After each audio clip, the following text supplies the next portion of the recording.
When you purchase a new car, you can observe the crash test before you buy. When you decide to buy artificial baby food, you obviously don't want to hear about mortality rates and infections. Food corporations take advantage of the issue sensitivity by keeping their test findings confidential. In other cases, they don't even react to government investigators who try to question the respondents. I believe that corporations are simply too large to jail, and it's not much you can do about it other than try your best to escape this rat race. So if you wonder what this whole thing is about in this video is about the ridiculous way to starve babies in the #1 economy in the world. So when I was born in the USSR, the country which fortunately no longer exists because of a broken political system, my mother had to deliver me via C-section. And then she developed complications and had to spend a month or so in the hospital without me.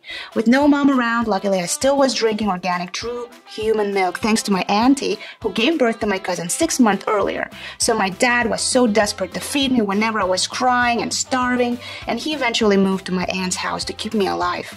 This practice is called wet nursing, which was widely used in the past mostly by rich and royal families who outsourced the service to other women. Before women's emancipation, wet nursing was often the work of enslaved people, and as society progressed with shifting lifestyles, habits, and priorities, fewer and less underprivileged poor women were forfeiting their own babies' milk to feed wealthy mothers who were unable or uninterested in feeding their own babies. So in the past, breast milk was inexpensive, and privileged families could afford to hire a milky book lady for cheap. Today, the same service would cost a lot more if you decide to find a wet nurse. There is no country that is immune to starvation because there is a shortage of everything today in the United States, and here's what's causing it. Gentlemen, what seems to be the problem? Just ask yourself, how did 3 corporations end up controlling the whole US baby food market? It happened with the help of politicians who regulate the food market, allowing a few huge wealthy players to control the $6 billion industry. The baby food market is pretty lucrative in the world too, despite the aging population and low birth rates among high-income citizens. But despite all these factors, the baby food industry is growing and expected to generate over $100 billion by 2027. So how has this become possible? Well, first of all, it comes to regulations and trade policies. To allow a few companies to work in the United States, you need to restrict by any means the import of formulas that actually meet FDA requirements.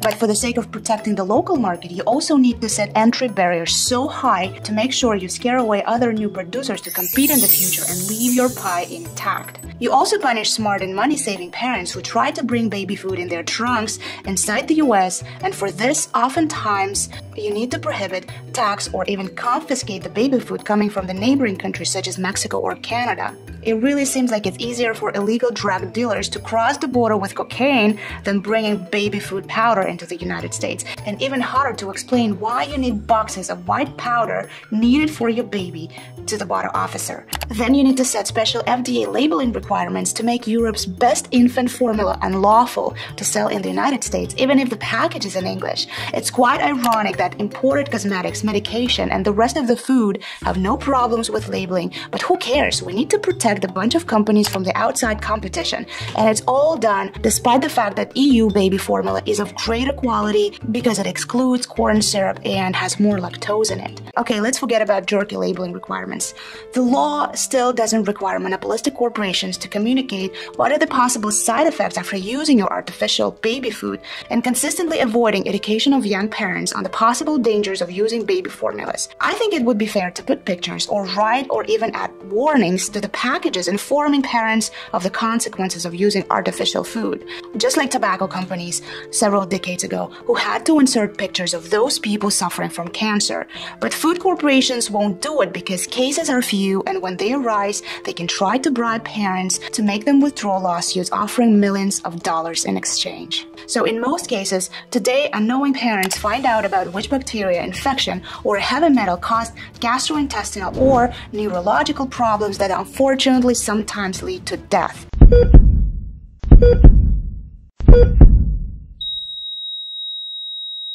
And you have to know that 2 of these 3 corporations, which in control of 80% of the baby food market today, are being sued for infant death right now. However, if you believe that the 3rd player, which is Nestle, is innocent as a child, you are wrong. Nestle has a history of being one of the most evil corporations in the world that used many dirty tricks to rise above all. Still, nothing can sweep them away with a correct political force. food corporations just know their customers very well. It's either a woman who needs to go back to work or a woman who cannot or choose not to feed their babies. All we have to do is to take a lesson from some of the history's best experts on brainwashing, glamorizing work, and throwing more ads in front of mothers with fortified super powder rich with iron, magnesium, calcium, sugar, and heavy metals like arsenic, lead, cadmium, and mercury until no one notices. Because why tell the general public everything when we can talk about them privately and apologize if needed? Humility is their form of pride. It is their strength. It is their weakness. And if you can humble yourself before them, they will do anything you ask. A typical big CEO thinks that in case crap happens, yes, we will apologize if someone officially complains or if 2 kids die in the United States from bacterium and infection found in our formulas.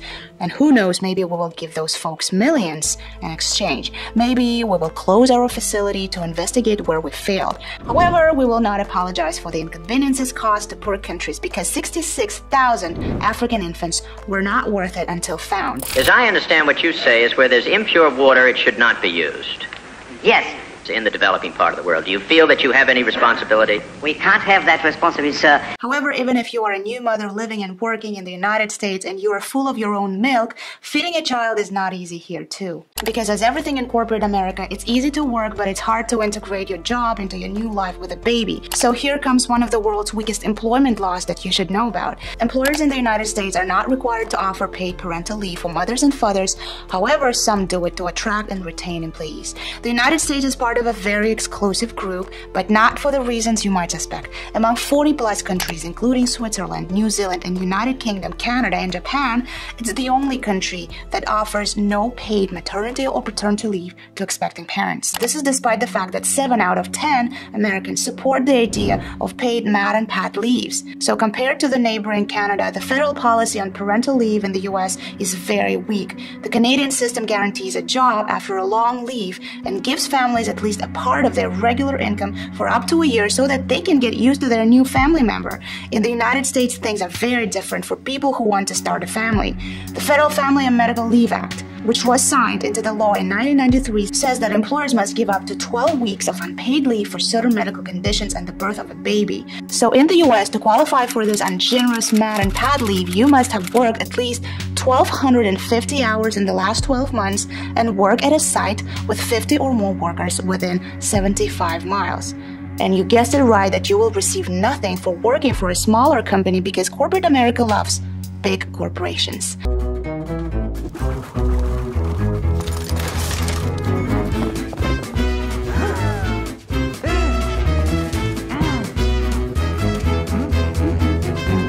And finally, there is a problem with society, which is too blind to see the core reasons for all this mess and blames new mothers for emancipation and unwillingness to breastfeed and instead buy their way to happy motherhood with more dollars spent at the grocery store. But when it comes to changing legislation, we're too weak to go against the grain and choose to shame someone who is even weaker. And all this is possible when the company that wishes to dominate starts pressing on politicians to pass these kinds of laws with generous donations they make through the US elections. Under what circumstances would you be obligated to cooperate with an FBI or US Justice Department investigation, for example? Ça dépend. Ça dépend on what exactly? And therefore today corporate America is as blind, as bad, and as deaf as opposed when it comes to protecting the rights of employees. And right now the US is importing tons of baby food on warplanes in an operation called Fly Formula, which has never been done before. So this is a shocking example of how bad the US political and employment systems are that need to be changed. The largest economy in the world is having trouble feeding many of its youngest citizens. So if you're a working future mom, first of all, congratulations. And if you plan to return to work shortly after giving birth, I will leave the links to the top breastfeeding pumps to let you escape this rat race. Hope you guys enjoyed the video. My name is Manshuk and I talk about jobs, money, and office. Like and sub the channel to stay educated on how companies work if you want to take your career into your own hands. Thank you guys so much for watching. I'll see you on the next one. Bye.